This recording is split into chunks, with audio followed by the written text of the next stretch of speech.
আসসালামু আলাইকুম।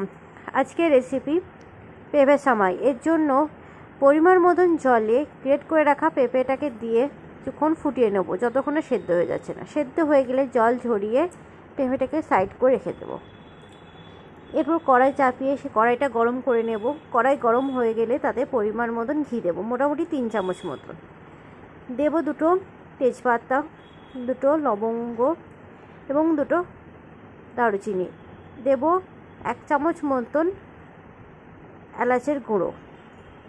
এরপর পেঁপেটা দিয়ে ভালো করে নাড়াচাড়া করে নেব, মোটামুটি 15 থেকে 20 মিনিট। তারপর কফি মগে 1 কাপ মতো মেজারমেন্টে আমি এখানে চিনি দিয়ে দিচ্ছি। আপনারা যে যেমন পছন্দ করেন মিষ্টিটা সেরকম চিনিটা দিয়ে আরও মোটামুটি 5 থেকে 7 মিনিট নাড়াচাড়া করে নেবেন, যতক্ষণ না এর মধ্যে চ্যাটচ্যাটে ভাব চলে আসছে না। চ্যাটচ্যাটে ভাব চলে এলে এটা রেডি। আজকেকার রেসিপি পুরোপুরি রেডি।